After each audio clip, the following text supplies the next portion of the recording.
नमस्कार। The deep dive में आपका स्वागत है। आजकल इंट्राडे ट्रेडिंग की बातें तो हर तरफ है ना? हाँ बिल्कुल, बहुत क्रेज है। लेकिन क्या आपको पता है, अभी हाल ही में सेबी की एक स्टडी आई और वो कहती है कि 10 में से 7 इंट्राडे ट्रेडर्स असल में पैसा गंवा रहे हैं। 7, 10 में से 7। ये आंकड़ा तो मतलब होश उड़ाने वाला है ना? खासकर उन लोगों के लिए जो बाजार में नए हैं या फिर वो लोग जो नुकसान के बाद वापसी करना चाह रहे हैं। सही बात है। तो आज हम इसी चुनौती पर थोड़ी गहराई से बात करेंगे। हमारे पास कुछ बहुत जरूरी जानकारी है। एक तो सेबी की वही रिपोर्ट, फिर आदतें कैसे बनती हैं, उसका मनोविज्ञान क्या है, और जो सफल ट्रेडर्स हैं उनका रूटीन कैसा होता है। हाँ, इन सबको जोड़कर देखना होगा। बिल्कुल। हमारा मकसद यही समझना है कि ट्रेडिंग में, खासकर इंट्राडे ट्रेडिंग में, ये जो निरंतरता या कंसिस्टेंसी है, इसे पहला और सबसे अहम नियम क्यों कहा जाता है, आंकड़े क्या कहते हैं, और हाँ, इसे अपनी ट्रेडिंग में लाएं कैसे। बिल्कुल, ये जानना बहुत जरूरी है। ठीक है, तो चलिए इसे समझते हैं। और हाँ, ये चर्चा उन सब के लिए बहुत काम की हो सकती है जो अपनी ट्रेडिंग को मजबूत करना चाहते हैं। शायद उसी तरह जैसे चार्ट मास्टर BN जैसे चैनल सिखाते हैं कि भाई पहले अपनी नींव पक्की करो। हाँ, बुनियादी बातें सही होना बहुत जरूरी है। तो चलिए शुरुआत करते हैं उस कड़वी सच्चाई से।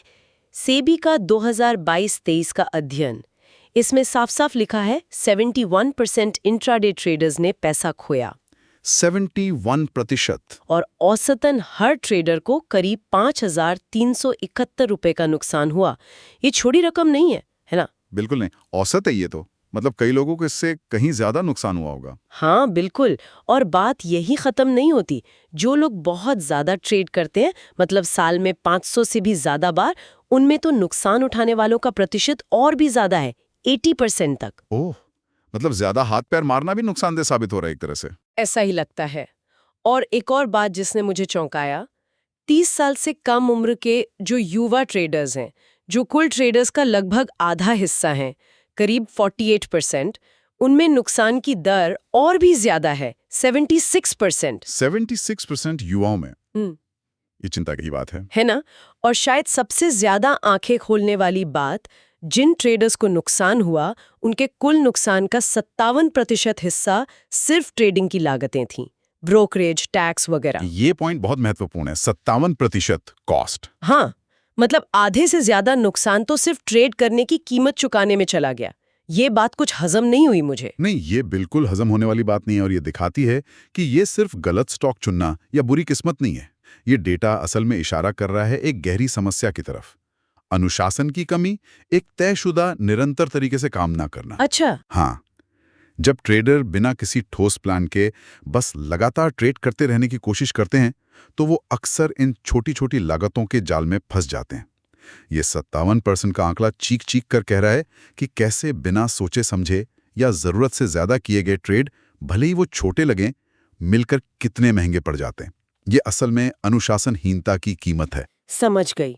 मतलब सिर्फ क्या खरीदना है ये नहीं, बल्कि कैसे खरीदना बेचना है, वो तरीका भी बहुत महंगा पड़ सकता है अगर सही ना हो। लेकिन क्या उससे भी रिपोर्ट में कुछ अच्छा भी था, कुछ उम्मीद जगाने वाला? हाँ हाँ बिल्कुल, उसी डेटा में उम्मीद की किरण भी है, और यहीं से निरंतरता की कहानी शुरू होती है। देखिए, रिपोर्ट बताती है कि जो ट्रेडर्स बाजार में 3 साल या उससे ज्यादा समय तक टिके रहे, लगातार ट्रेड करते रहे, हाँ। उनमें नुकसान उठाने वालों की दर 71% से घटकर 54% रह गई। अरे वाह, 71% से 54%, ये तो बहुत बड़ा सुधार है ना? ये बहुत महत्वपूर्ण गिरावट है। इसका मतलब है कि समय और अनुभव के साथ अगर आप टिके रहते हैं, तो आपके नुकसान की संभावना कम हो जाती है। और मुनाफे का क्या? जो लोग मुनाफे में रहे, उनके बारे में कुछ? बिल्कुल, और ये और भी दिलचस्प है। जो ट्रेडर्स लगातार मुनाफे में रहे, और हाँ, ये कुल ट्रेडर्स का एक छोटा हिस्सा है, लेकिन जरूरी है, उनमें सफलता की दर बढ़कर 46% तक पहुंच गई। 46%? हाँ, 46%। अब इसकी तुलना अगर आप बाजार के औसत मुनाफे वाले ट्रेडर से करें, जो सिर्फ 29% हैं, तो ये लगभग 1.5 गुना बेहतर प्रदर्शन है। 46% बनाम 29%, ये तो दिन और रात जैसा फर्क है। ये तो साफ दिखा रहा है कि लंबे समय तक टिके रहना और लगातार सही तरीके से काम करना कितना फायदेमंद है। एकदम सही कहा आपने। ये आंकड़े साफ साफ कह रहे हैं कि निरंतरता का सीधा और मजबूत रिश्ता बेहतर नतीजों से है। जो ट्रेडर बाजार के उतार चढ़ाव को झेलते हुए लंबे समय तक टिके रहते हैं और सबसे जरूरी एक अनुशासित तरीका अपनाते हैं, वो न सिर्फ अपने नुकसान को कम करते हैं, बल्कि उनकी सफलता की संभावना भी काफी बढ़ जाती है। ये कोई किस्मत का खेल नहीं है, ये प्रक्रिया के प्रति समर्पण और अनुशासन का नतीजा है। लगातार सही काम करते रहने से ही फर्क पड़ता है, और डेटा यही बता रहा है। ठीक है, तो ये तो साफ हो गया कि निरंतरता यानी कंसिस्टेंसी बहुत जरूरी है। लेकिन ये है क्या चीज असल में? सुनने में ये शब्द थोड़ा भारी लगता है। कोई आसान तरीका है इसे समझने का? हाँ बिल्कुल। सबसे आसान तरीका शायद बच्चों की दिनचर्या से है। सोचिए, जैसे बच्चे हर रोज लगभग एक ही समय पर उठते हैं, फिर ब्रश करते हैं, नाश्ता करते हैं, स्कूल के लिए तैयार होते हैं। ये सब रोज होता है। हाँ, ये तो रोज की बात है, अपने आप होता जाता है। बिल्कुल।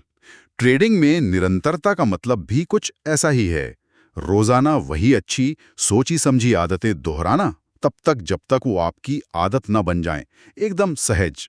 जैसे कि? जैसे रोज मार्केट खुलने से पहले तैयारी करना, हर ट्रेड में रिस्क मैनेज करना, अपने नियमों पर टिके रहना।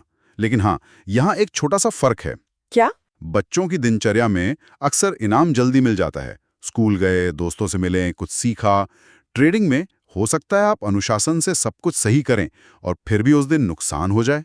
हाँ, ये तो होता है। तो यहाँ पर निरंतरता बनाए रखना ज्यादा मुश्किल हो जाता है, क्योंकि इनाम तुरंत नहीं दिखता। आपको प्रक्रिया पर भरोसा रखना होता है। अच्छा, तो ये सिर्फ नियम बनाने की बात नहीं, बल्कि उन पर तब भी टिके रहने की हिम्मत है जब नतीजे तुरंत फेवर में ना हो। सही कहा। क्या इसके पीछे कोई मनोविज्ञान भी है? या आदतें बनती कैसे हमारे दिमाग में? हाँ, बिल्कुल है। वैज्ञानिक इसे हैबिट लूप या आदत का चक्र कहते हैं। इसके 4 मुख्य हिस्से होते हैं। 4 हिस्से कौन कौन से? पहला है संकेत, क्यू। कोई भी चीज जो आपको वो काम करने के लिए ट्रिगर करती है। ट्रेडिंग में ये हो सकता है मार्केट खुलने का टाइम या चार्ट पर कोई खास पैटर्न बना। ठीक है। दूसरा है इच्छा, क्रीविंग।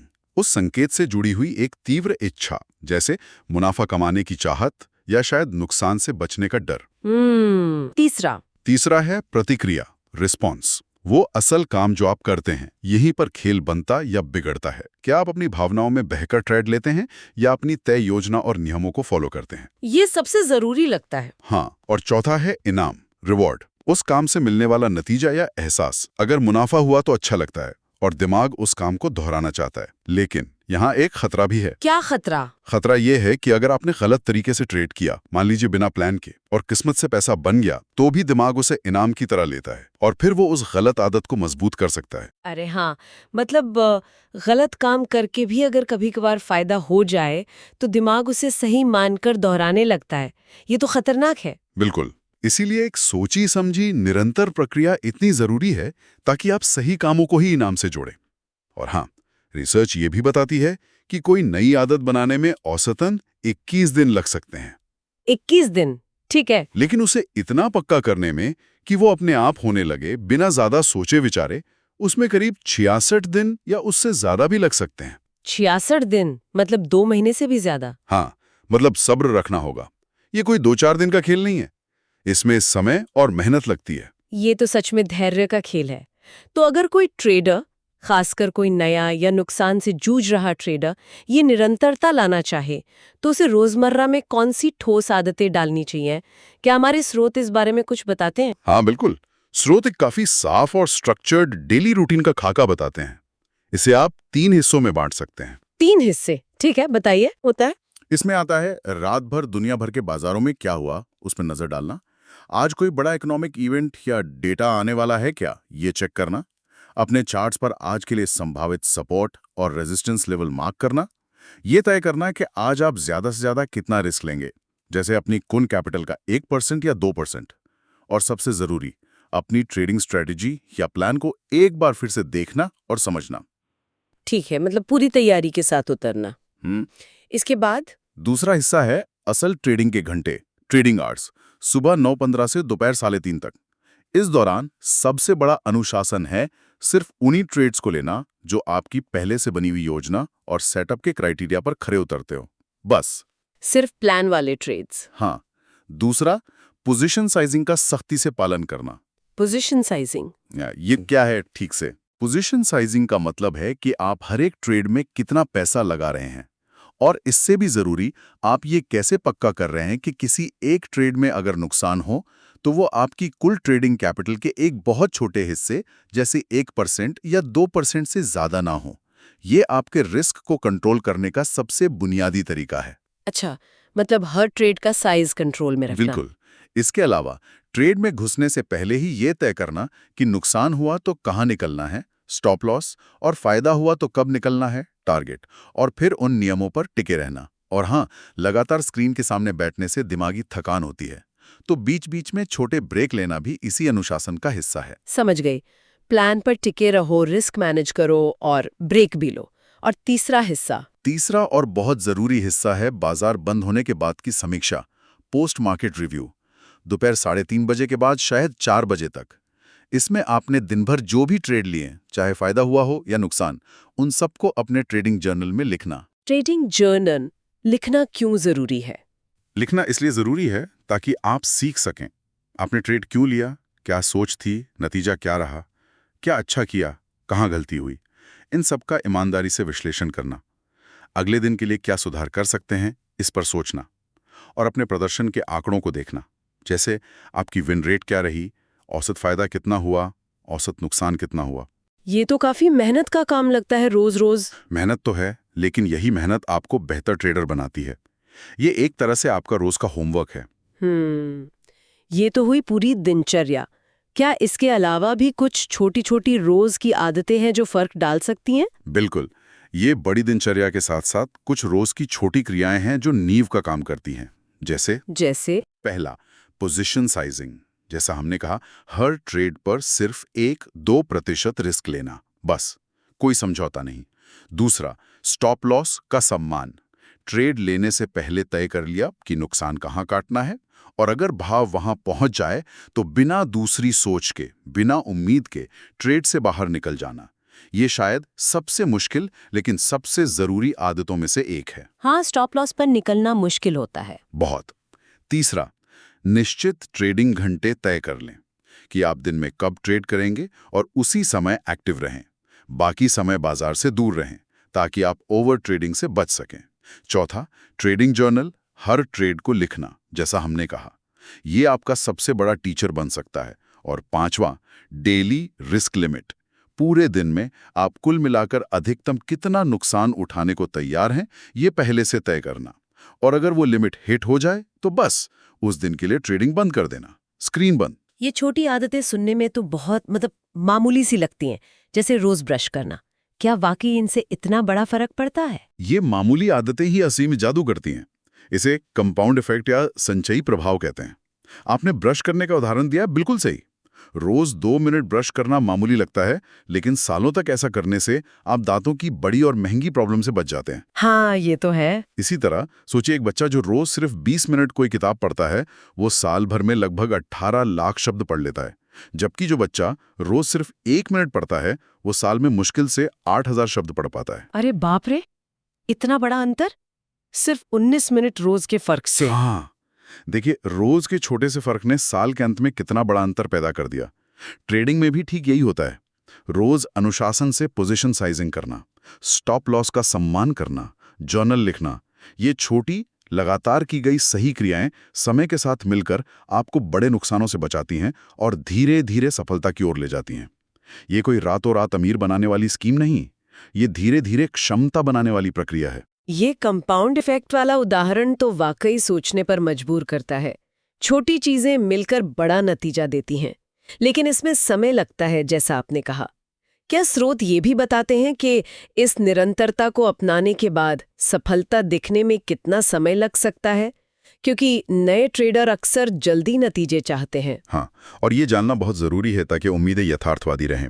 जल्दी नतीजों के चक्कर में ही अक्सर लोग अनुशासन खो देते हैं। स्रोत एक संभावित टाइमलाइन का अंदाजा देते हैं जो दिखाता है कि सफलता दर धीरे धीरे कैसे बढ़ सकती है। याद रहे, ये सिर्फ एक अनुमान है, हर किसी के लिए अलग हो सकता है। ठीक है, क्या है वो अंदाजा? पहले 1-2 हफ्ते सीखने का दौर। यहां सफलता दर शायद 20% के आसपास हो। आप अभी सिस्टम समझ रहे हैं, गलतियां होंगी। ठीक है। फिर पहले 3 महीने आदतें बनाने का दौर। जब आप आदतों पर काम करना शुरू करते हैं तो दर सुधरकर 35% तक जा सकती है। ओके। तो सफलता दर 50% के आसपास पहुंच सकती है। मतलब आप लगभग आधी ट्रेड सही करने लगते हैं। 50% मतलब ब्रेक इवन के करीब। हाँ, कह सकते हैं।